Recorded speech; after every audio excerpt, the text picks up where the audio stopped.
Hey, everybody, surprise. I'm sure you're thinking that this is not the next episode of Enterprise or whatever. We're up to the episode after Fusion, but that's not going to be happening right now. What is the episode after Fusion? Can anyone tell me what the next episode after Enterprise for Fusion is? Steve's our trivia meister. Oh, no, off the top of my head. Post-Fusion. we're off to a good start. We're not doing the next episode of Enterprise. I'm instead going to be talking to Trek Companion, who is another Star Trek podcast that was influential on me when I started 5 years ago, except these guys have been going for 10 years now. So we've gotten together to sort of see where our lives went wrong and talk about things that could have been and how things could have been better and everything like that. But it's mostly going to be a celebration of maybe a celebration. It'll be something about Star Trek and something about podcasting. We'll talk about the highs and the lows and everything in between. And so I'm going to say hello to Brian. Brian, how are you? Hi, I'm great. And then we're going to say hi to Adam. Adam, how are you? Good, thank you. And then finally, Steve. Steve, how are you? Good, thank you. How do you guys want to start about this? Do you want to tell me why podcasting and why Star Trek? Maybe you can just sort of go around the table and we can take it from there. But why did you start the show? Why Star Trek? Why is it the perfect blend that's kept you going for 10 years at this point? Yeah, I can say, Brian here, that I don't know that we thought we would actually complete this. You know, when we started, I remember very clearly, 2010, I felt like rewatching DS9. I was a guy that listened to a ton of podcasts, and podcasts are, like in 2010, they were way bigger than they were, say, in 2005. But compared to today, I mean, today, it's big business, and it wasn't that in 2010. But I listened to so many podcasts, and just one time it just dawned on me, like, why don't I just do one? And I wanted to rewatch DS9, and I missed my buddy Steve, who was in Kansas City. I grew up in Missouri, and then I went to Texas for a decade, and then I ended up in Los Angeles. So I went to high school with Steve, and when you move apart, it's hard to you want to find an excuse to talk with each other, but you're busy. I went to college in Texas with Adam, and Adam ended up in Chicago. So it was just this, I don't know, it just kind of came together. I was like, wait, this is the perfect idea. We'll be able to talk. But even when we started, I don't think we thought we would actually get through 700 plus episodes of Star Trek that all existed at the time we started our podcast. I didn't even know if we'd get through the first season of DS9. I remember we had an episode, was it the second or third podcast, where we had to re-record it like 4 times because it failed. We didn't know what we were doing. We had problems every time. And so we were so close to just stopping, I feel like. But we kept going. It's hard for me to, I went back and listened to like the first few episodes. I don't even think we had microphones. They're hard to listen to, and I shudder if somebody ever tries to listen to our podcast and starts off with that and then thinks, oh God, these guys are terrible. I can't listen to this. But anyway, hey, it gets better. Maybe we should redo the first season of DS9. No, that's the cycle. Once you guys are done, you have to repeat the process. Oh, you can start over another 10 you're years. like, well, I actually know how to record audio at this point, so maybe I'll try to do something different and get some different thoughts about it. But it is it's just like a learning process. Like it took me the entirety of TNG, TOS, and then some of DS9 before we really sort of figured out what the hell we were going to do. And my show's obviously a little bit different. We didn't have I didn't have a set guest host for the first couple of years or whatever. So it was sort of a rotating cast of characters. And then Clay kind of settled in as the permanent guest host. But yeah, to get back to you guys, I mean, like Adam, why Star Trek? I suppose. Why do you think Star Trek was able to survive? Because I always talk with Clay about this, how some shows can do this and some shows couldn't have a podcast that has 700 whatever episodes based on it. And Star Trek seems kind of unique in that it can. So I was just wondering what you thought about why Star Trek is actually possible to do this with, as opposed to some other show, which is probably impossible or unlistenable to some other shows to have this done to them. Well, I think that kind of comes down to why we decided to do the podcast. We wanted to, this kind of all started off as fun, but then when we got into what we were going to try to do, we were like, is Star Trek still relevant? Are these episodes that were made in the 60s, 80s, and 90s, are they still relevant in their storytelling today? And do they still have something to tell us today? And that's kind of what we all went back to kind of kind of discover if they still held that same power and that same grip as they did when they were, when they first came out. And to be honest, for the most part, I think Steve and Brian would agree, for the most part, yes. I think, the stories that are in each of the series are universal and they're human. And that's what's great about Star Trek. That's why I think the three of us, and yourself included, really love it. And all the fans out there, is because it shows vulnerabilities in, the human condition, and it shows the strengths, and it tells those stories in a raw, emotional and honest ways. And when Star Trek's doing that, and it does it a lot, it's great. It's great to watch. Now there are episodes out there that really fail badly, and we talked about those as well. But that's kind of why I think I've hung on to Star Trek this long, and I think that's kind of why our podcast has lasted throughout all of the episodes, because each of the series has that in it. So I remember, it was really important to me when we started for us to be like really structured. And one of the things that we came up with was this idea of always talking about what is this, we always end it with what is this episode about. And I remember that came from one of the writers on Next Gen said whenever they would pitch to Michael Piller, that would always be his question. He would stop them as they were telling him plot stuff. And he says, don't tell me about the plot. What is it really about? And they talked about it like he had gotten that from Gene Roddenberry. That kind of gives us a little bit of a focus, but I think that's kind of one of the things you're getting at there, Adam. Well, one of the what do you think as a podcast your batting average would be for the episodes being about something? Do you think it's 500? Do you think it's sub 500 or something? Because I feel like a lot of your ending Voyager ones are kind of like, this is about a journey to the stars, gentlemen. Yeah. We should have calculated that stat. I guess we could go back, but it'd be kind of tedious now. Yeah. Well, Steve, to get you into this, would you have been able to do this podcast for 700 episodes of Watch Something if you didn't have a nostalgic factor related into it? Well, I suppose so. If it was like a job, if it would have felt like a job, though, on the most part. I think there's a lot of things that we can discuss and critique because not always, but I think a lot of times people who are fans of Star Trek are also fans of film and fans of TV and fans of comics or whatever it might be. That's there too. And so there are those that are it's Star Trek and that's it. But a lot of times it's they're fans of other things as well and other media and so on. So there could be things to talk about, but as I think as Adam alluded to, Star Trek is so unique in that you kind of have this.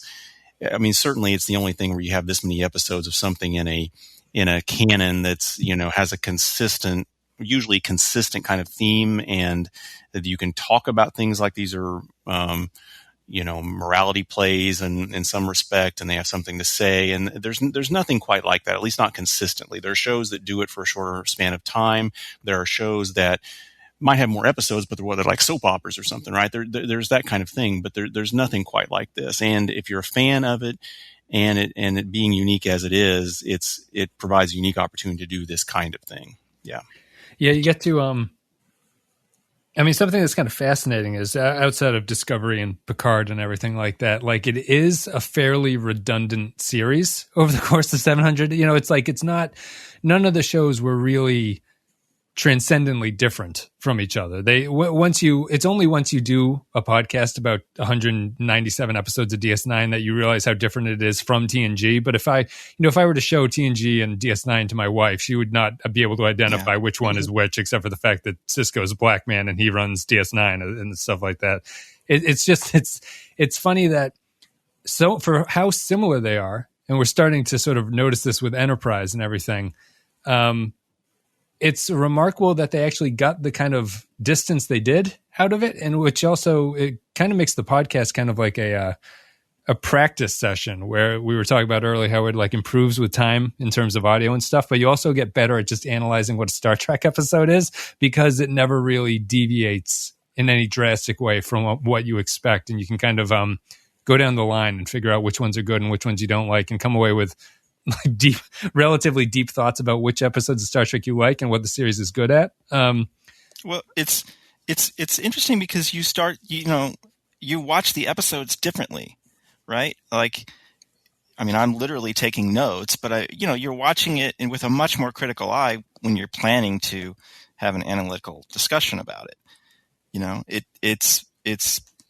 I've really learned a lot watching them a different way, and I've gotten completely different things out of them, and that's really surprised me, I think.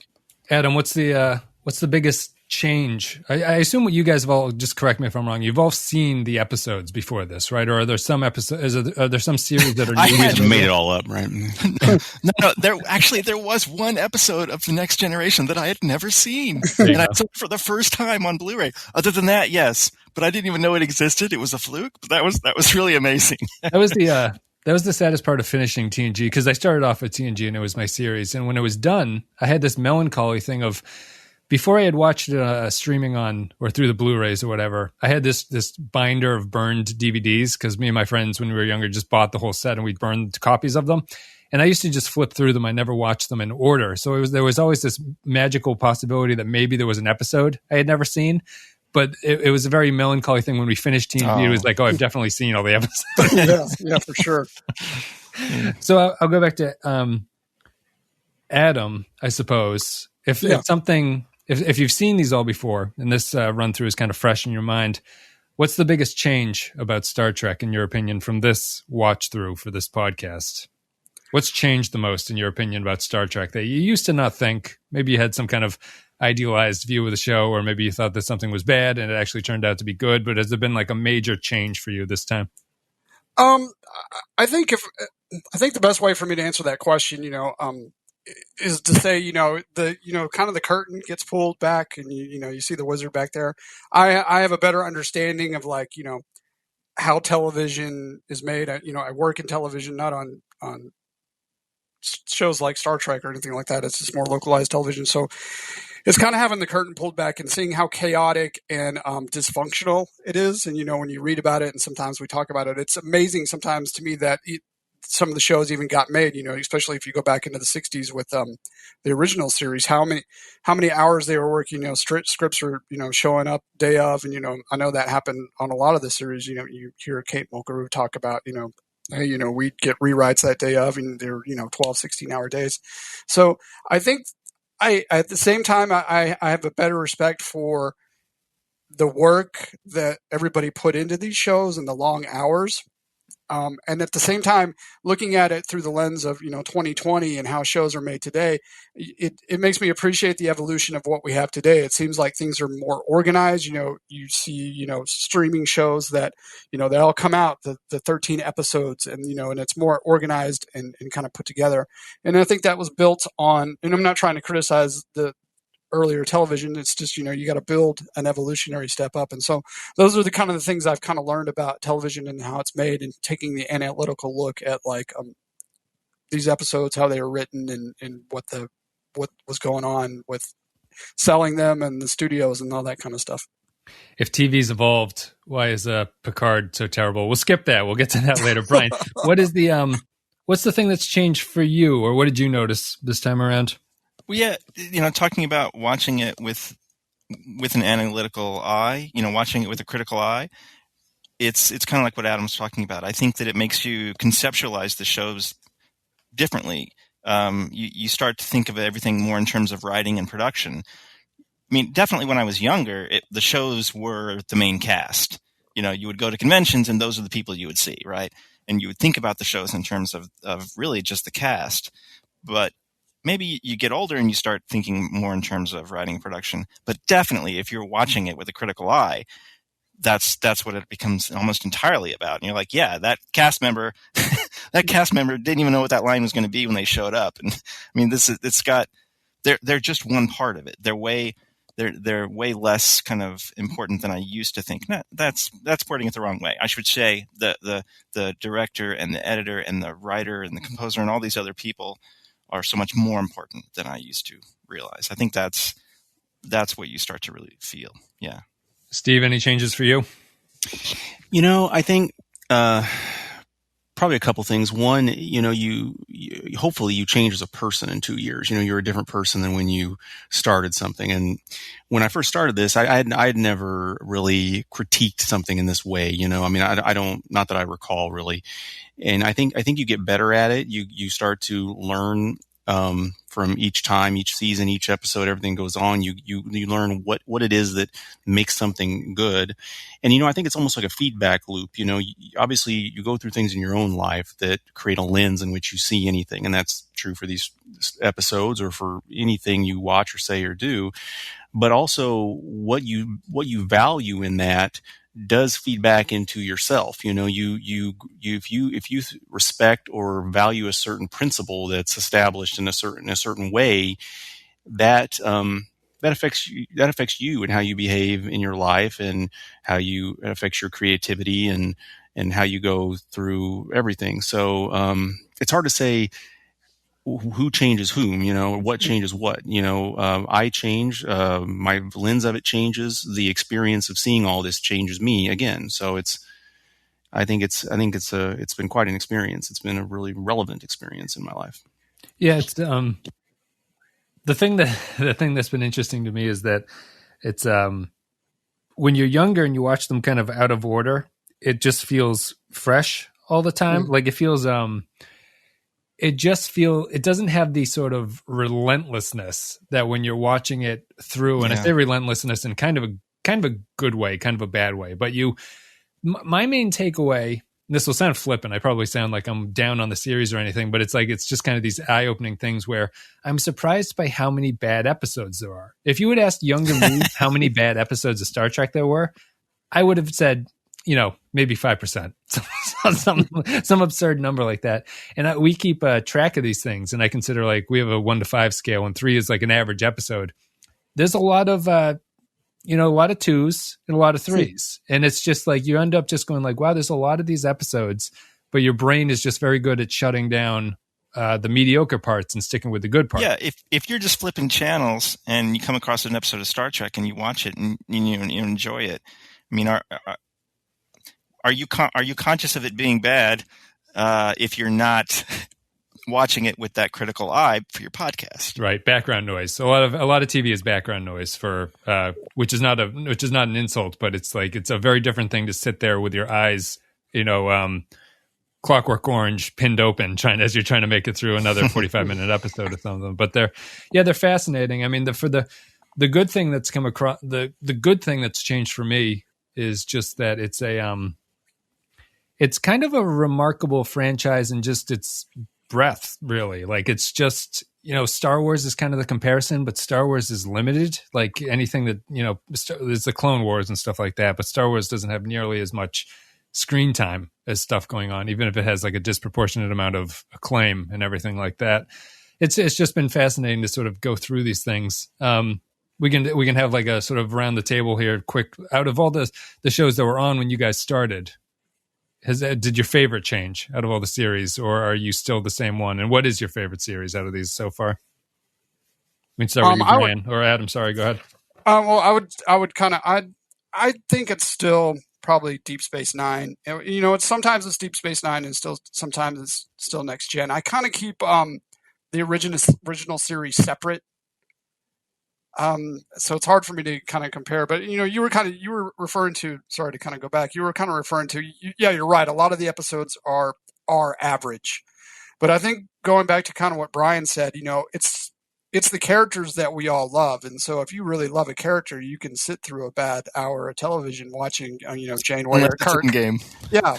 Well, I mean, there are episodes that are bad enough, but I think that's really kind of what drives these series. I mean, we all love each of these characters. I mean, we talked about it when we finished up Voyager, even though we kind of thought Voyager was kind of lower on the scale of the other series.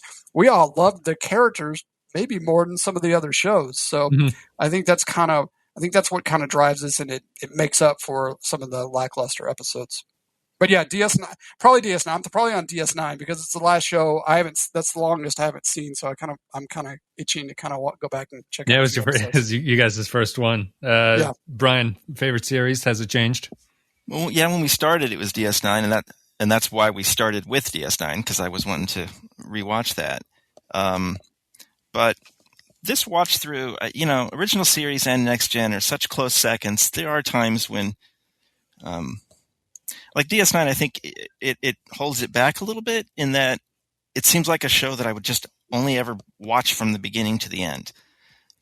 Unlike original series or next gen, where I could just pop on an episode almost any time and watch it. Yep. So there's something, I don't know, somehow that gets more points. So I don't know. If pressed, probably DS9, but man, original series and next gen are such close seconds. Knocking on the door. Steve, anything change with you?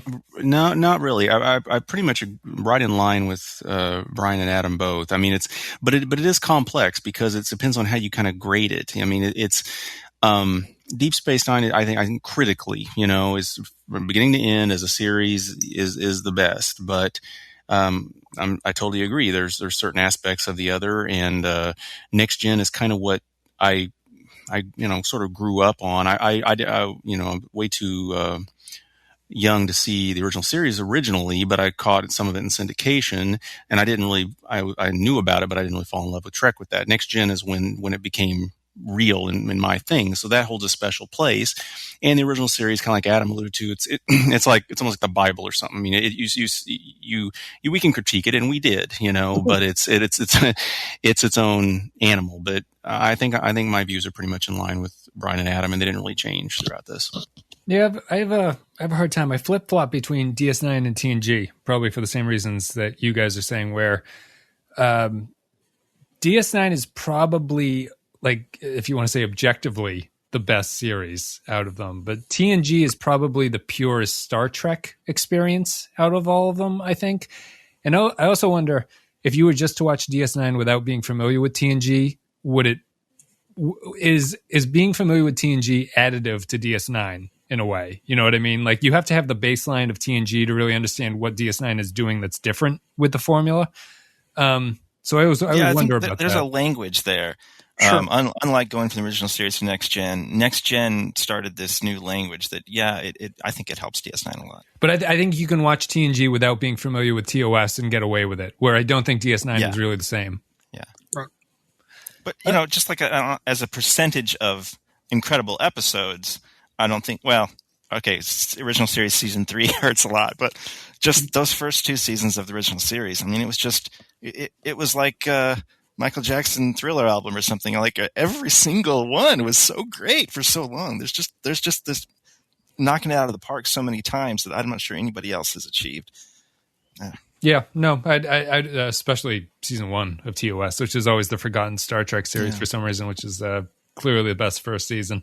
Yeah, I want to ask you, sure, because you did DS9 recently, and you just said it might be the best, right?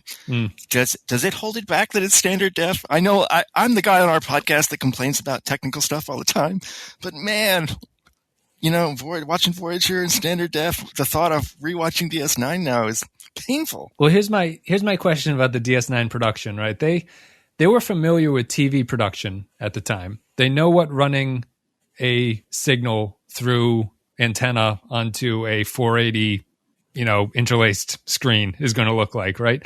Why is DS9 half of it shot on this dark station and the other half on a cave, basically? Like, so much of DS9 is just stuck in very dark, muddy images. It was never going to look good in NTSC. Right. It was never going to look good. Like Apocalypse Rising, which is like the opening season 5 episode where they go to the Klingon thing. There's like the Gowron as a changeling, or it's where they learn that Martok as the changeling. That whole episode is indecipherable because it's just brown and red color all over the screen. And it's really upsetting. DS9 would really benefit from the remaster. It's sad that so much of it was lost. And especially because I love the detail of the station on DS9 that you haven't really been able to enjoy to this point. It's probably one of those things where, they wanted the show to kind of have a darker, grittier look to it as opposed to the clean cut, Enterprise. Yeah. And then, and that's the way they wanted to make it. And then the reality is, this is how you have to broadcast it. And the two worlds didn't kind of meet, unfortunately that happens a lot where you want to make something and then it gets changed around. So that, I'm guessing that's probably what happened, is that they wanted to make a darker show, but that's the only way they could broadcast it was that way. So they just went that way. It's the same with Quark's clothing on the high def screen caps that they did for the documentary, right, where they remastered some of it. Quark's clothing is like very intricate. It's very like designed and someone obviously put a lot of time into making this thing, and you can never tell it from the original image. It's the same with the torchbearer in the season 1 of Discovery, where the guy was on Twitter who's like, I spent 500 hours designing this thing, and it's only in the episode for about 7 seconds, and then the torchbearer is done. And it's just like, well, that's just such a sad turn of events that all that hard work just can't get taken for much longer than that. Let's say, well, I mean, we can kind of loosen the reins here, I suppose. We've done the interview back and forth thing. What'd you learn about podcasting? What'd you learn about, what do you enjoy about this process? And what do you hate about this process? The things that I kind of learned about podcasting is, Brian, when we first started, we were talking about the early shows and kind of all the technical glitches that we had early on. And I've listened to a few of those shows before too, not recently, but I can, just hearing yourself and how I guess the best way to describe it is there's kind of like a lack of confidence in my own self starting early on, because I don't really know what I'm doing. I have to read the summaries. I mean, it was terrible. I was bumbling through them left and right. Not that I don't today, but I mean, I feel like I get through that kind of. I feel like I get through that no stuff. one else can do it. Yeah. Yeah, I feel like that's kind of helped. Just on my own, just being a better out loud reader. I mean, it's not often that you read out loud unless it's to your kids or that kind of thing. It's not like we're all politicians giving speeches and that kind of thing. So on a personal note, it's helped me kind of read out loud better and be more confident in making points and, being confident about what you believe. Because if you watch, sometimes we most of the time the three of us agree, but sometimes we do disagree, and it's like, okay, this is why I feel this way, or this is why I don't feel this way. And, being able to kind of like, do that kind of thing. And I think we've all kind of gotten better at that over the years, and obviously we have a very large comfort with each other. We know what's going on with each other's heads, but like, those are the kind of things I've learned. And it's kind of I believe it's made me kind of just a better person, a better communicator, a better storyteller, all those things. So it's been a great help in me. Yeah. Steve? Yeah, I agree. Speaking along those lines, I feel like it's built competence because I mean, if you care at all, you want to go in and have some kind of, idea of what you want to say about something, right? And then you build on the past and what you brought up before, and then all that experience sticks with you, and then you can reference things and compare, and it's almost like a debate class in a way that way too. It's how do you articulate your point? What do you have to say? And it's only because we're friends and we love the topic. Really, obviously, it's not like this is some lucrative business or something we're doing this for. So it's because of that, and because I think we all care about how we come across and what we want to say, and that it means something to us. So. It's something, I look forward to doing, every 2 weeks. I look forward to doing it and making points and seeing what everyone else has to say, and enjoy the discourse. And just to add that, we've never, like I said, we've done, close to 260 of these. We've never had any kind of fight or argument, like, oh, why could you, you think about people doing shows and the drama, but butting heads. We've never ever butt heads on anything. We all, even when we disagree, we're all just because we just love track and that kind of thing. Yeah, if there's one thing that listeners over the years have consistently, sent me emails and stuff about that they like about our show. People have said consistently they like that we are so positive. And we never just trash an episode or like, this sucks, or we don't argue with each other, stuff like that, which some other podcasts maybe do. And how dare you subtweet me on my own show like this? Well, you know what? We started with DS9 because it was the show that it was my favorite at the time and wanted to rewatch.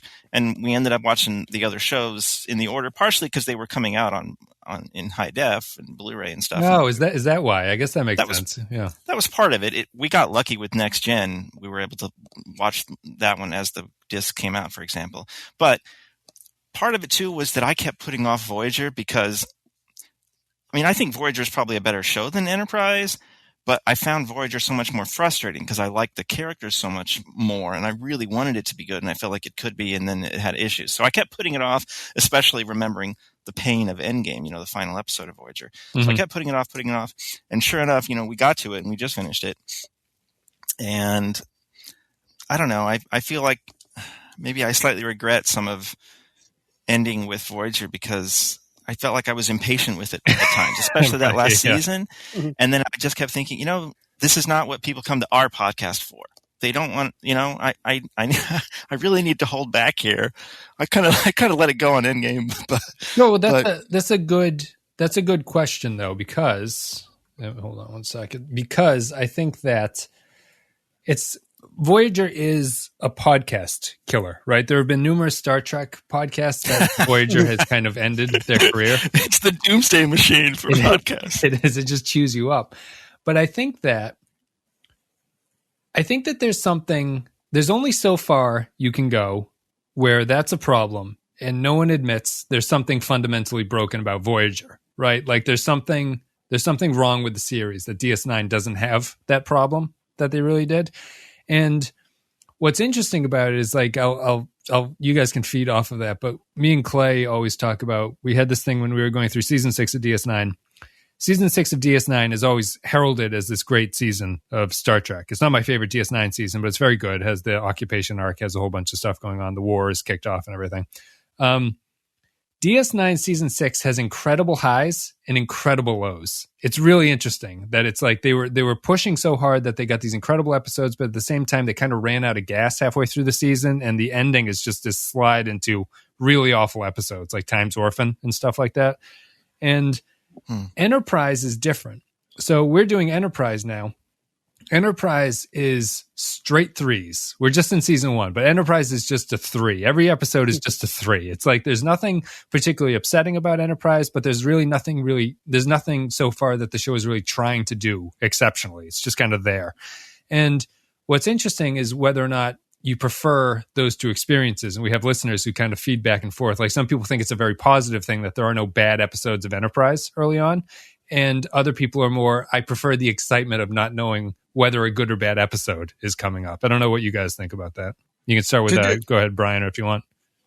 I would rather have some amazing episodes and amazingly bad episodes than all 3s myself. I mean, that's, the opposite of love is hate, I guess. Like I said, there's, Voyager. See, I say that, but then I'm like, it's harder for me to imagine rewatching Voyager now than Enterprise. But yeah, I mean that's the feeling. There's like antipathy with Enterprise as opposed to Voyager, when I'm frustrated because it had so much potential, and I never felt that way about Enterprise. It never disappointed me. I never expected anything more from it. Yeah. Well, it's funny you're bringing up Enterprise. If I remember, you're talking 3s across the board on Enterprise. If you look back at season 1 of Next Gen, even DS9 on definitely Voyager, none of those 3 series had very strong opening seasons that I thought. But I thought Enterprise's opening season was solid, and that kind of that alludes to it's 3s across the board compared to the other series. Now it'll be interesting to see what you think once you get into season 2 and 3, because one of those 2 seasons is not great. And then season 4 of Enterprise, season 4 of Enterprise, I felt like Enterprise started to get its footing and take off. Koto season. Yeah, it got its footing and was starting to take off in season 4, and then they canceled it, and we got that horrible series ender. So, which I hate worse than Endgame, by the way, Brian. So if that means anything. No, that's I mean that's what it is. I'll ask you the same question, Steve. I'll just say that I agree about the highs and the lows. Really, like if you were to objectively look at it, we keep these rankings for these things. Enterprise is probably going to come out of the TNG DS9 Voyager series as having the best average score for the first season, right? It's going to be the most forgettable season out of all of them at the same time. And for TNG's maybe a long way to go, but like DS9 certainly had highs and lows. DS9 had Duet in its first season and stuff like that. TNG, Move Along Home. Yeah, Move Along Home's first season. It's at least... I'm more drawn to, after having watched so many of these Star Trek episodes, a lot of the time that I'm approaching with Enterprise, or that I'm approaching with sort of these meandering episodes, is that why is no one trying anything with this series? And I'll throw it to you, Steve, about that, where Did you feel like any of the series to you, Enterprise included, or any of them, just had stopped trying? And do you think that there's a point in the timeline of Star Trek where something happened? I think the biggest mistake I made in my podcast was not doing a air date watch through of watching the shows in order of their air date to see like how in real time these shows played out, because I'd be interesting to see where the break happened, where the wheels kind of got tired a little bit and the tread came off a little bit, because it's not there through DS9. Voyager seems to be that point, and then Enterprise is just a recovery, but it's a very small recovery in my opinion. Yeah. So, I mean, generally speaking, as you're saying, yeah, I'd rather have highs and lows than the same thing over and over again. But that's kind of, I mean, I say that, but I tend to be I kind of go through life as a kind of a balanced person. I really don't want a whole lot of surprises, right? But yeah, in art and in media and so on, there's got to be something there that's compelling. And honestly, throughout all of this, I had for most of these things, I'd seen them often enough that there was no real surprise. I mean, it wasn't like I knew going in like that. I mean, there was something that just, I think this is going to be awful and it blew me away as awesome, or vice versa. There was nothing like that. I kind of knew what I was getting into because I was familiar with them already. There were occasional very rare surprises, and I love that when you watch something. It's like, oh yeah, why do I like this so much more than I used to? But that's rare. As far as the arc of the whole thing, I know of course we just recently came off Voyager, and I know we talked about definitely how in the 7th season it started feeling like it was all getting phoned in. It just felt like I don't know what causes that. I don't know. It depends on. I mean, there's probably this phenomenon in any industry, in any job, where if you feel like there's no reason to keep doing quality and you keep senioritis. Yeah, it's really hard to do something new. And I mean, there are exceptions, but that's what you get. I mean, if there's not some threat of do something compelling, or we're just going to wipe this whole thing out and start with a bunch of new people come in next time or whatever. If that's not going to happen, it's sooner or later it's going to be really difficult to put out some compelling, interesting product. And I mean, I think 7th season of Voyager was like that, but I guess that answers it. Is the 6th season of Voyager standout? What I always notice is that TNG and DS9 had really strong 6th seasons. So their penultimate seasons are like really good before they kind of slide into a worse 7th season, which is, I think, the senioritis thing. But is Voyager's 6th season very good? Was that, like I remember saying that I didn't realize before we started this run through, that Latent Image was going to be my favorite. I knew it was up there. But I feel like it was Latent Image 5 or 6. It was those were the two best seasons. And someone to watch over me. It was not the first year they got 7, but 7 of 9. I mean, but like after they'd had her for a while. So that's where 5 and 6 they certainly feel like the strongest. You guys? Yeah, I agree with that. Somewhere in that zone. Yeah, for sure. Yeah. I guess we'll go around real quick here. I can start. Favorite seasons for each of them. TNG season 3. DS9 season 4, and TOS season 1. We'll stick with those 3 just because I haven't done Voyager and we're still on Enterprise. So TOS, TNG, and DS9, if you guys remember. Or just name a favorite episode out of each series. Let's see. I'll copy off of you. I'll take season 3 of Next Gen, 6 of DS9, Voyager. I'm going to go with 5 just because that's when 7 started to get a lot more interesting. And that character kind of drove the series a lot more in the second half of the series. And Enterprise season 4 would be my favorite season. Original series is definitely season 1. I think Next Gen might be season 5 for me. Thinking of stuff like Inner Light and Darmok. Those are both 5, right? Yep. DS9 would probably be 6. Voyager's 5 or 6. I'm not sure, something like that. The Voyager just blends together. It's one of these the later 7 seasons. Enterprise, it's easy to say season 4, but are you guys generally positive on the Xindi arc, or kind of are you more? I love the idea of it, but it didn't really feel like it didn't feel all that serial. I mean, it felt like. It didn't even feel as serialized as the last 10 episodes of DS9 for me. But didn't have that Gul Dukat Kai Wynn storyline Nah. to propel you forward. Steve, favorite episode or favorite season from those series? Yeah, I was going into that question. I was racking my brain because some of these I had to try to remember. It's been too long since we covered them. But I think I'm pretty much in line with Brian. I think it's that. It's the same ones he mentioned. I think overall. Yeah. I mean, there's the standouts, and then there's just the things kind of become a popular consensus, I guess, just because they actually do line up that way. But it does seem to be the case that the seasons that people say are generally good are the actual ones that turn out to be pretty good. You have a lot of 26 episodes a season gets a chance to water down the average, or we sort of even everything out over the course of time and stuff like that. You talking about Voyager being a podcast killer, I mean, I really got to the point where I was feeling bad. I mean, it felt like work doing the podcast. It felt like work watching the episodes. It was like, God, this is. And I know I haven't listened to them. I mean, I edited them, so I've sort of listened to them, but I haven't gone back to see if there is as negative as I seem to think that we were, or at least that I was, and I feel bad about that. But I definitely was getting to the point. Like, I mean, we hadn't talked about what we were going to do after, if we were going to keep going or anything. But I was starting to feel like maybe we just need to take a break. I don't think. Aside from the fact that I'm not even sure how the way we do our podcast, how we would approach something as serialized as Discovery or Picard. Aside from the fact that we haven't licked that problem, I just wasn't sure if I was ready to go on. And then Adam suggested, well, why don't we just watch the movies? And I thought that's a great idea, because I can talk about movies and I can watch them and talk about them in a very different way. Yeah. It'll be interesting to only have one. So are you guys going to do one movie per podcast?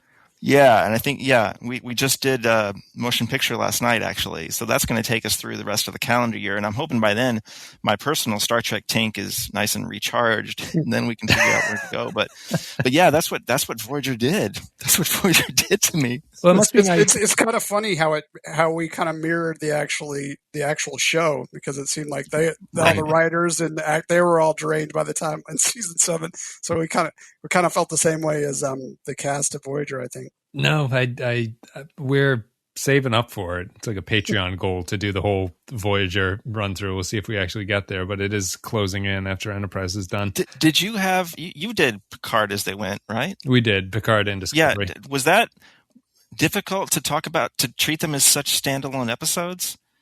No, but it's difficult because it's unlike a standalone episode where I generally remember 90% of what happens in a standalone Star Trek episode. There's no moment where I'm going to completely forget about something that happened, as long as I'm paying attention. I've actually seen it and I'm able to remember it. But the thing about, we can probably get into this now, like the thing about the modern Trek shows is that their pace is relentless. It's relentless. And I think that those shows are not good television, let alone good Star Trek. So the problem with talking about them is that it's kind of a mini thing about your Voyager thing, where you kind of give up. Like, you have high hopes at the start of each season of the modern Trek, and you're like, all right, let's try to pay attention here. Let's see what's going on. About halfway through, you start to realize that the show doesn't know what it's doing, and it doesn't have any real direction. So they're just kind of throwing everything at the screen for you. And when you get to the end of it, you're just kind of laughing at it, going like, this is just like, what's the most ridiculous thing they can do to end here? Okay, we're going to have another giant spaceship battle. That'll be fun. All right, here it is. Now let's move on. So it's a different style of talking about it. It's almost as if you were talking about a movie over the course of 10 podcasts, really. And it's like you go through the highs and lows of recognizing where the show is going to end up. And after now that we've done 3 of those modern series, you can see the beats coming as they're coming in a very strange way for what it is. But I don't know what you guys think about it, whether or not you're going to do those series, or if you have any thoughts about the actual series themselves, because you've all seen them at this point, right? So it'd be a second watch through to record them. Except for Adam, has a very reasoned and reasonable stance against CBS All Access. So you can buy the DVDs, I guess. Yeah, I mean, I've seen both seasons of Discovery, and I've debated, in our current societal situation, I've debated just, pulling the plug and watching Picard, but I haven't quite got there yet.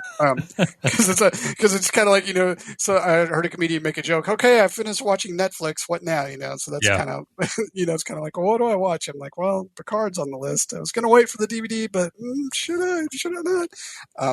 I've come close a couple times, but I know what you're saying about, modern TV. It's like part of the problem that I have with maybe starting Picard is like, I'm really bad about binge watching. So if I start a series, I end up staying up till 6 a.m, watching 8 episodes. And that's how the new Treks are. It's just like, you got to watch them one after another and after another. There's not a break or a beat like the series from the 90s. Yeah. Well, I can't go off on a whole jack here. It's an interesting series because it's designed that way, but they don't air it that way. So when you're watching it in real-time release, where they're coming out one a week.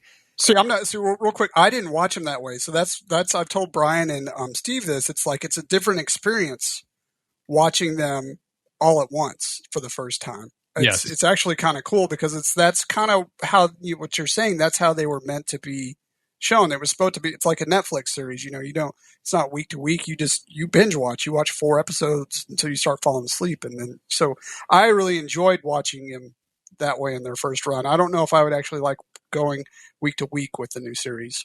Yeah, and I'll throw it to either Brian or Steve, whoever wants to answer this, because you both have seen it, I'm assuming. But I wonder if what Adam's saying about the binge watchability of it is because the binging shows like that hides their flaws, I think. Because if you let that kind of serialized storytelling, which is not negative, but the serialized storytelling that those modern Trek shows do, when you binge it, the flaws and the problems that you have one episode ago get washed away by all the new information that hits you. So you don't have time to really sit there and recognize where the flaws are in it. When you're coming at it 1 hour a week, you can really marinate in the flaws of what's going on there, about how plots just are picked up and dropped on the on a whim. Basically, it's like if a character has to get from point A to point B, we're just going to awkwardly have that character go from point A to point B. There's no reason for him to do that. It's a lot of that kind of stuff, and I think the binge watching negates that. But I don't know what you guys think about it.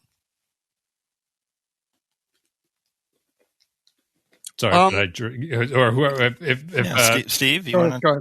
Well, I think first of all, I think we probably have different opinions on Picard, for example. I won't get into details on it because Adam hasn't watched it yet. But sure. I overall liked it. I don't think it's like the best thing on the planet ever, and then it's got its high points and low points, but I overall liked it.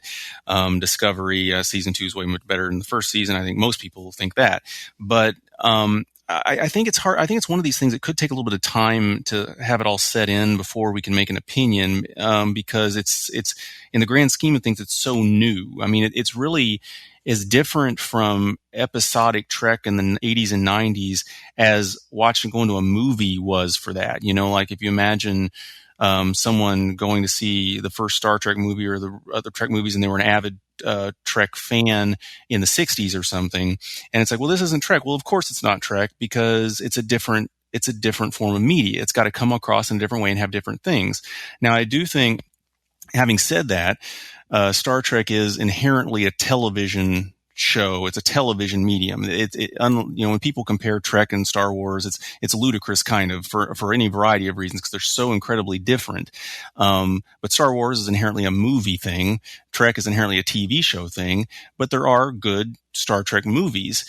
I think there might be some time we have to take to adapt to a different thing entirely that's neither episodic television nor a movie when in these shows. And I think it might take time for some of that to sink in. And like I said, I know I have a different view on Picard season 1 than you do. You can stick to Discovery because I have the same. Adam's seen Discovery, right? So we can kind of stick to that. Yeah, I mean, my counter to your point, and you can go off of it, would just be people have done serialized television well before. It's not like the show is trying to do something that I've never seen before on TV. Sure.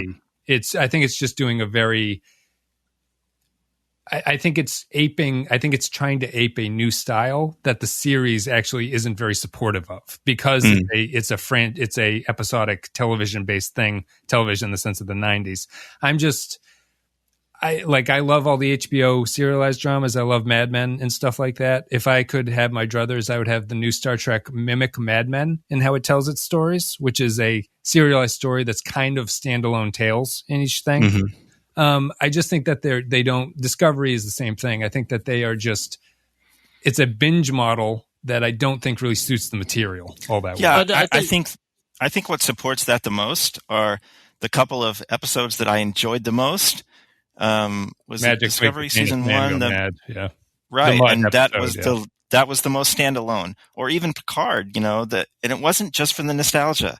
I liked the episode with the Riker, Troy. That's not a spoiler, is it? Yep. I liked that episode a lot, and I can remember it and talk about it better than probably just about any of the other episodes, except maybe the last one.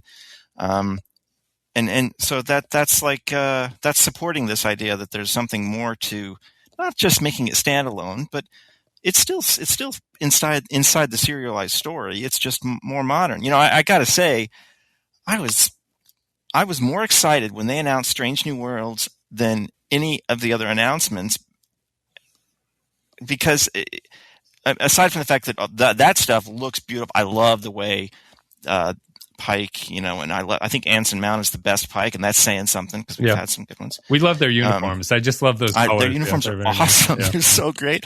I was really excited about this, and then Kiva Goldsman said it was going to be a little bit more standalone, a little bit more like the older Treks. But I'm certain that it's not going to be complete bottles. I mean, it's still going to be a more modern standalone, which just still fits inside of some kind of serialization. Yeah. So Wes, kind of the big difference that you mentioned Mad Men and some of the HBO series. You can mention Game of Thrones. That Breaking Bad might be my favorite. Yeah, Breaking Bad. But I mean, I think maybe kind of probably what I've kind of noticed about Discovery that it's kind of missing, and I hate to say this because it's still in its run, so they might be able to steer the ship correctly. They're not so much character driven. It's more like what you were saying. It's more action and plot driven. Yeah. And that's kind of the difference between the series that went on in the 90s and the 60s, where the characters are what drove the story, not the story driving the characters. And I think that's the biggest difference.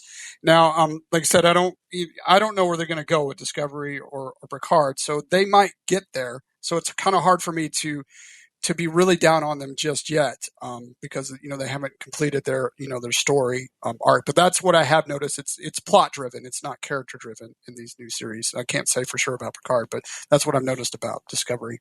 Yeah, no, it definitely is. It's a the way you said it is perfect. It's just the story drives the characters of those shows around, as opposed to the other way around things. They have hints where that's not the case, but it kind of peters out because it tends to go towards a very impressive ending, which can't really be supported by character work at that point.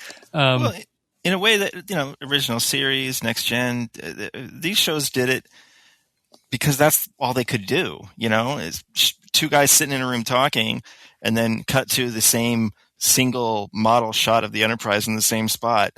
Change the color. That was what they had to do, right? But they were forced to make these shows about characters, and that's what we love. So let's step it back a little bit. I don't know how well you guys remember Enterprise, because you did a long time ago. But do you feel that Enterprise held back because it didn't embrace more modern storytelling until later in its run? They attempted to. Well, I think Brian can speak to this because, once they, I think the idea of Enterprise was to do something very different, and then that changed very quickly. And I know Brian knows more about this subject than I do, and I think that's kind of where the show got lost. Yeah, well, if Voyager, it was a choice they made to almost overnight get rid of this whole drama with the Maquis on the ship. Enterprise, maybe that choice was forced on them. We're going to have this, I don't know how true it is. Braga's talked about, the first season was going to be, we weren't even going to leave Earth. We were going to be, I don't know, building the ship or something. And that what happens in Broken Bow is going to be the whole season. I don't know how true that is, but he says, and that, the suit's forced on them. We just need them at the end of the first episode. They're on the ship. Okay, well, they're going to have problems with the transporters, and, those aren't going to be a thing. Well, that lasted, I don't know. Just, they very, very quickly went back to the old tried and true hat for them of what they did on Next Gen DS9, and Voyager. But I think the sweet spot they found wasn't that season 3 Zindi thing. It was that season 4 Manny Koto thing where they did all these like mini 2 arcs. or 3 episode things. So they amortized the costs and could do stuff like, build the Defiant, right? That's the alien weapon. Do stuff like that. But it's not the whole season. We give us 2 or 3 episodes. I thought that was the sweet spot. Now, I don't know. Maybe it's a question of contrast. Maybe if the first couple seasons had been better, season 4 wouldn't stand out so much. Right. Yeah. No, I would kind of agree with you. I think that's probably that halfway model is probably a very interesting place that they would want to go. Star Trek to me always strikes me with the way that they write things is that sometimes 1 episode is too little, but 2 episodes is way too much. Sometimes, they run into that problem a lot of the time with the 2-parters. On that note, sorry to say that, but I'm really surprised that it seems like they're going out of their way. Discovery and Picard, they've all been pretty much normal length, right? Yeah, they keep it fairly consistent. Wow. That's what I don't understand. They've got all this freedom now, and the only way they choose to express it is to have somebody drop the F-bomb. I think there's... Oh, you're forgetting the Klingon sex, which I enjoy quite greatly, yeah. I'm just surprised they haven't taken more advantage of the freedom that not being on a network have you seen give them. Have you seen Short Treks? Yeah. Adam, have you seen, and Steve, have you seen the Short Treks? Yeah, I've seen the Discovery ones, yes. What did you guys think of those? I liked them. I thought they were kind of a cool, creative way to kind of fill in some gaps for some characters. But yeah, for sure, you kind of got some insight on the characters. That's kind of what you were mentioning. That actually kind of slowed it down for me a little bit. I'm like, oh, okay, here's what's going on with this character, or here's what's going on with this character. That for whatever reason they weren't able to do in the season, they were able to slow it down in these little shorts. Yeah, I like. You would think it would be the opposite. You think if they're doing a short, you want to have it really fast and fast paced and action packed to hold people's attention for that short period of time. But yeah, they were remarkably consistent. I mean, I don't think there was a bad one. They were either good or pretty damn great. Yeah, they're a nice. They're a nice creative outlet. I really like the animated one, for instance. Like I think that one kind of Chiquino one. Yeah, I think that one's kind of neat. And some of them strike me as less interesting. The one that's sticking out is the Ask Not, which is the one where Pike is yelling all those regulations at that girl who thinks she's under attack on the space station. Yeah, that was probably the most pedestrian. So, I mean, outside of that though, but I do wish that the series, because I do want my complaint about Discovery and Picard is not that the franchise is changing, because I do want the franchise to change, because I think it has to. We can't. The worst case scenario for Strange New Worlds is if it comes out and it's 90s Trek all over again, because then I don't know. Yeah, I don't know what we're doing. That's not what we want. I don't know what we're doing at that point. Like we've done this. We've done this before.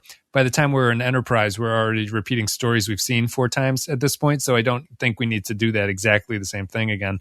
But something different but good.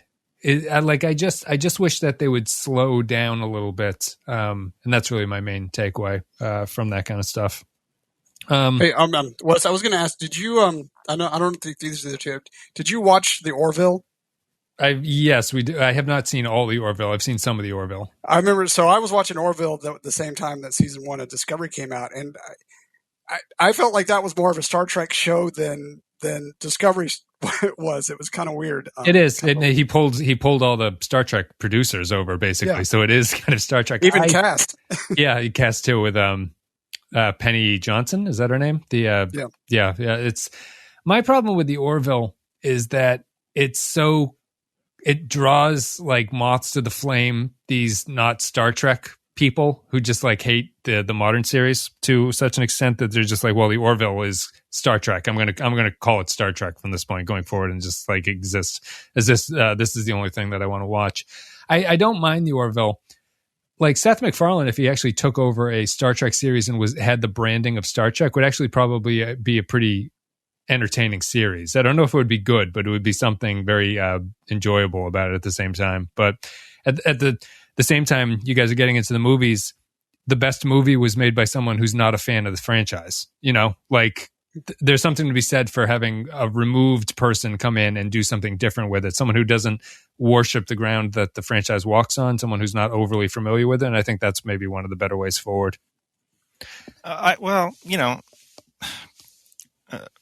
You also get Nemesis doing that too. So. Yeah, that's true. Yeah, that's what I was just about to say. One, you get Nemesis with Stuart Baird.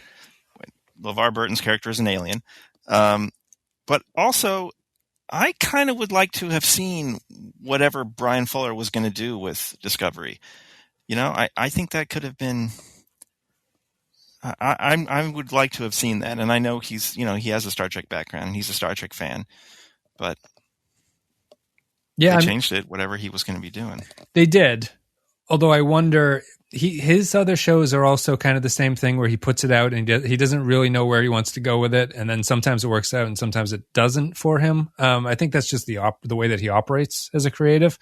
There's still, you can get into the whole nerd aspect of Discovery about whether or not any of this makes sense, that he would want this prequel story to be happening at this point, just because of how strange all the tech is and everything. His idea of an anthology series is probably the greatest way that they could have gone with it. I would have been down for each season is a different timeline that you're exposed to, and it's a whole new cast and all that stuff. That would have been fascinating. Yeah. If it's a cost thing, it feels like they're almost doing that with the way they're jumping around. But. Right. With Discovery, Discovery had to jump forward because it just had to get out of its own way to jump into the future. They don't have a start date for that yet anyway, I don't think. No, not yet. No, it sounds like it's still supposed to be 2020, but yeah. I guess we'll see. Well, let's see here. I guess we can go out with some kind of Star Trek thing. Is there anything you guys want to say about Star Trek at this point? Are you looking forward to the movies? Yes, definitely. We got the best three coming up, so the next. You got three, motion picture out of the way. You mean? Yeah, so we got Wrath of Khan, Search for Spock, and Voyage Home, and that's the Star Trek trilogy. So that'll be fun to get into, and then when we get into next gen, I'm going to be like, why didn't they do a trilogy? So, but we'll have those discussions down the road. Steve, you're only allowed to keep 3 Star Trek movies. What are they? Gosh. Well, it's tough because we already said trilogy there, right? But those wouldn't be the 3. For probably a variety of different reasons. Everybody loves Wrath of Khan, sure. And I, growing up and getting into Trek with Next Gen, First Contact is still I just love watching First Contact. I enjoy it so much I can't even critically say how good it is. Really, I think it overrides it. Sure. I have trouble with that. Search for Spock, I think, is really good, and perhaps underrated at times. I don't know. Those are movies I talked about. So there you go. I don't know. Those would be the 3. Brian, what 3 are you keeping? Well, yeah, it's. I've always known, like most people hate Star Trek 3. People talk about Star Trek 3 like supporting that old thing about the even numbered ones are good and the odd numbers are. But I love Star Trek 3, and I'm looking forward to, after all these years of telling our listeners, I love Star Trek 3, but can't really. We're not here to talk about that. I'm looking forward to being able to explain why. Explain why, yeah. But we're knocking, like we just made a joke about how crappy Nemesis is, and it's true. But and I don't think it's spoilers to say the one sentence that oddly and shockingly, Picard. We've talked about this already, but that Picard seems to have made Nemesis a little bit better, oddly, and it's kind of crazy that the movie that everybody trashes is the one that they used as a jumping off point for a lot of stuff. So, even the bad stuff, I guess is what I'm saying, even when Star Trek is bad, it still has value, and they can really, you put the right person with it, somebody like Kristen Bear, and they can find gold in that. Yeah. Are you guys watching the Kelvin movies as well? I think we'll do the first one, and that'll be our last one, because we did Into Darkness and Beyond. We actually did those when they came out. Oh, as mini Into episodes, Darkness was the first thing that came out, the first new Star Trek that existed after we started our podcast. Mm-hmm. Boy, talk about! I've never seen that's one thing where my feelings on it have changed. I don't think I didn't like super love it, but I think I've really gotten a lot more negative on Into Darkness in the years since it was released. Yeah. Beyond is excellent, though. Beyond is it's a lot of fun. Yeah. Beyond feels like a Star Trek movie. It does. Yeah, Beyond's very good. My three. Then I'll go to you, Adam. I'll give you a chance to think about this. It's the motion picture. It's Khan. And then it's Generations, strangely. Generations? I freely admit that First Contact is a million times better than Generations. If I want to sit and watch a TNG cast in a movie, I want to watch Generations, I think. For as average as that movie is. It's you just the love only the one. Enterprise D? I like the awkward costuming. I like how ridiculous the whole thing is. Like the Nexus doesn't really make a whole lot of sense, but I'm really drawn into it for some reason. I'm with you, Wes. Yeah. I'm very affectionate to Generations. I know it's not I wouldn't say it's not a bad movie, but I wouldn't say it's a great movie. You know, it's a 3.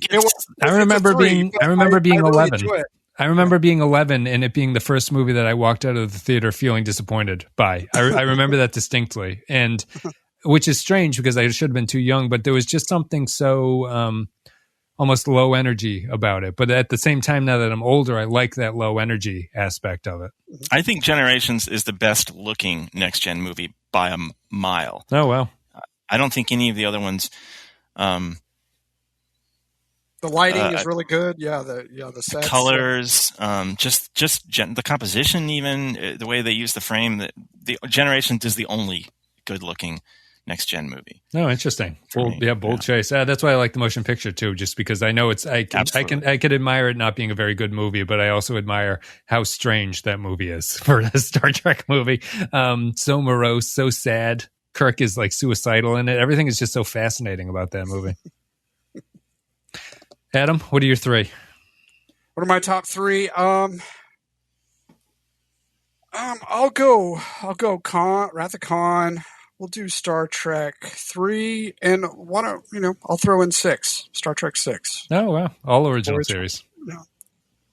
Movie Kirk. So I guess Adam's not going to be disagreeing with me. We almost always agree, but I think our most interesting discussions are when we have disagreed. Yeah, over the years. Which doesn't happen very much. Yeah. So when we do talk about the search for Spock, it'll probably be an easy podcast for Steven and I because Brian loves that. We love he goes on his monologues, but I mean they're fun. So he even warned us before Endgame. So it'll be nice for 3. It'll be a nice loving. You haven't. I'm sure you haven't listened to when I cut that podcast. I took out some little. I even called the writers some names. I took that out. I cut that out. But he warned us before Endgame. He warned us going into season 7. He's like, I'm gonna go off on Endgame, and so Steve and I just kind of sat back and let him go. So you get you a drink and a snack and kind of lounge out and just listen.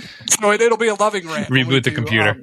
It'll be a loving rant when we do Search for Spock because it is an excellent movie. I mean, it really is. It hits all the notes. I mean, it's perfect because you can argue that it's the ugliest of all the Star Trek movies. Yes, new one was just starting out. It looks so cheap. Like I wish they'd gone on location. All that kind of stuff.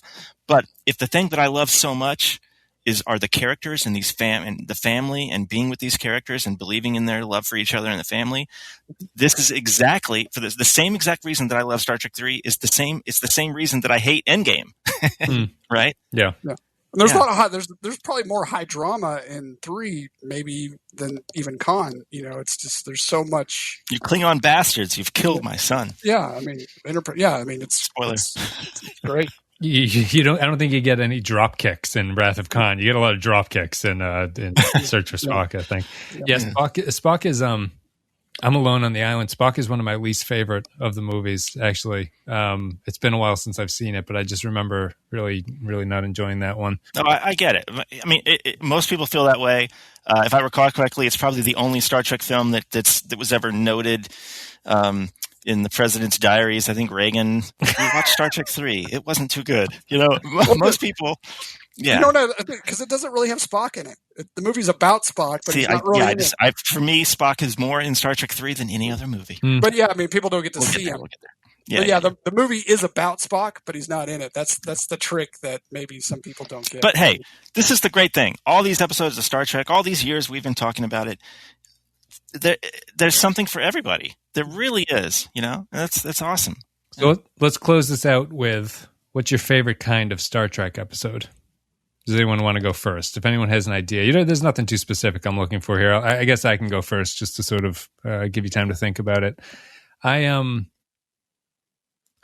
If I were just to pick a random Star Trek episode that I would want to watch, I really love the mystery episodes, even when they're not particularly good. But I love things like Conundrum in TNG, and Clues is a good one on TNG. Even stuff like, is it Whispers in early DS9, the one where O'Brien has a clone, or he is a clone walking around thinking that everyone is conspiring against him.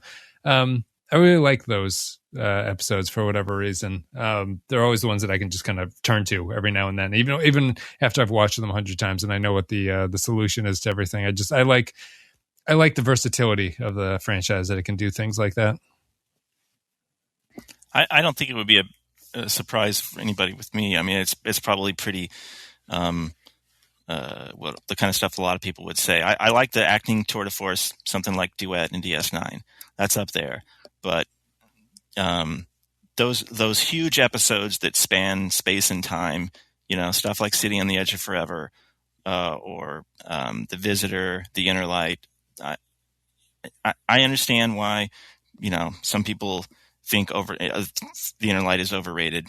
Absolutely. But those are the kind of things that it doesn't matter how many times I watch them, I get goosebumps. I've seen Star Trek 2. I'm sure I've seen that more than any other movie. I'm sure I've seen it hundreds of times, and I still cry when Spock dies. There's a connection to those characters, and when I see them, like in The Visitor, when I see him age and make this ultimate sacrifice for his father, yeah, it gets me every time. And, it is. I guess it's not very Star Trek-y, but that's the best for me. No, co-host Clay always says that City on the Edge is not the best episode of TOS because Balance of Terror is actually a Star Trek episode, and City on the Edge is not a Star Trek episode. That's his take, his perspective, which I would agree with that. Objectively, Doomsday Machine is probably my favorite episode of the original series, but then that one feels like a Star Trek episode in the way that City doesn't. Yep. But Adam, I could watch City forever. Well, I totally agree with Brian about The Visitor and those kind of type of episodes. But I'll kind of go another way so we can diversify it a little bit. I'll go into Next Gen. I really loved the Q arc in Next Gen. The Farpoint definitely had its problems, but it set up this story arc that we hadn't seen in Star Trek before, and it really wasn't even in a lot of shows at that time.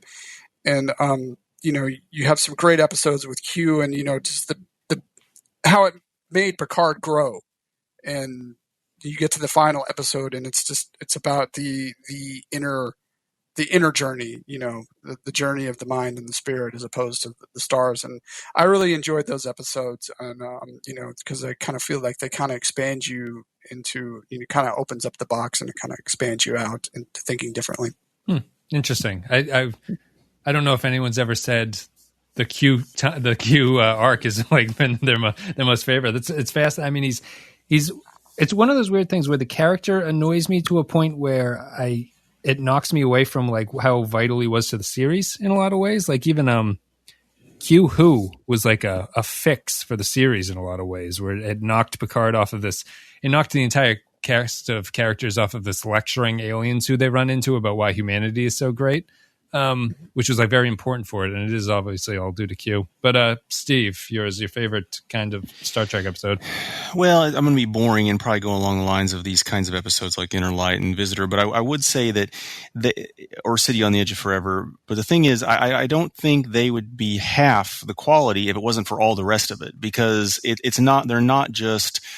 I mean, if you try to tell that story with a whole bunch of strangers or something, in some kind of just one-off sci-fi show, it wouldn't have nearly the impact, the fact that it's that kind of show with the characters we love. I mean, I think Trek's impact, and we've alluded to this, it has to do with characters and character development, and these characters you come to really adore and care about, and you care about their relationship with each other. And when you have these very rare occasions where they tell a story in a way that hasn't been told before, and that has universal truths and spans space and time, and ideally maybe digs into the psyche of one character and what motivates them, it's huge, but only because we care so much about those characters, and it makes it so much more meaningful. Yeah. Well, that's the other thing about episodes like that. Duet's amazing, but you could do duet on not a Star Trek or not a sci-fi show, but something like The Visitor or City. Those can only happen on Star Trek. Yeah, the sci-fi angle, the most Star Trekiest. I always say that Darmok is the most Star Trekiest Star Trek episode. It's like if someone was like, "What is Star Trek about?" I think I'd show them Darmok to be that way. Yeah, I guess that's it. Well, guys, thanks for coming on to talk about Star Trek. Good guy, congrats on finishing 10 years of a journey here, which is impressive. Also, because I guess you guys are slightly a slower pace. You do 3 episodes every 2 weeks, and we do 4 every 2 weeks, I suppose. So it's like it's interesting to see the pace. I don't know if you guys follow Mission Log, but Mission Log is just like so dedicated to the 1 episode a week thing that it's just like you can see the timeline stretching out in front of you. Yeah, there's no good way to get through this at all. We started off with 4. Oh, did you? We did 4 for DS9, and then that was just too much work. Yeah, that's so then we switched to 3 episodes every 2 weeks, and if we keep going after the movies, if we were to address DS Discovery or Picard, we might even slow down more. I'm not sure. Yeah, that's why the movies will be good for you, because you won't be confusing the episode with it's like, oh no, wait, that happens in the next episode. This is not the one where Picard happens to that. Because we used to record multiple ones at a time, and I just got too confused when you're trying to cram them in like at 11 o'clock at night, the night before you're supposed to record, and you're like, I can't make it through this. I just have to absorb this and remember. All right, I guess we're done here talking about the Star Trek.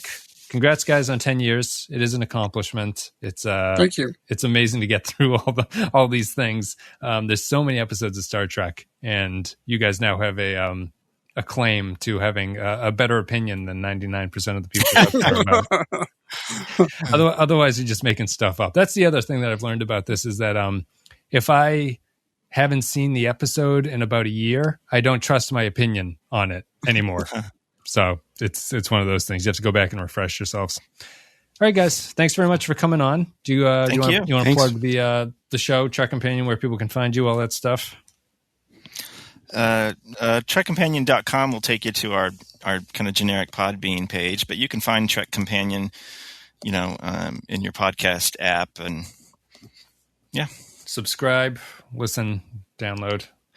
I know I have Podbean as well. It's served me fairly well, but I don't know what else I'm looking for in a podcast host, I suppose, at this point. I'm just happy with what they give me. Check them out at Trek Companion. You can find them on all the podcast apps and everything like that. Well, thank you very much, Adam, Brian, and Steve, for coming on. Thanks for having us. Thank you. Yeah. Thank you. And I guess that's it. We'll be back with Enterprise is continuing as normal, and then we're going to keep going through this season 1 to see where Enterprise ends up, and we'll see if it actually does come out to be the highest rated average series out of all the first seasons of everything else. But then we got season 2 straight ahead of us. All right, guys. Thanks very much for listening. We'll see you next time.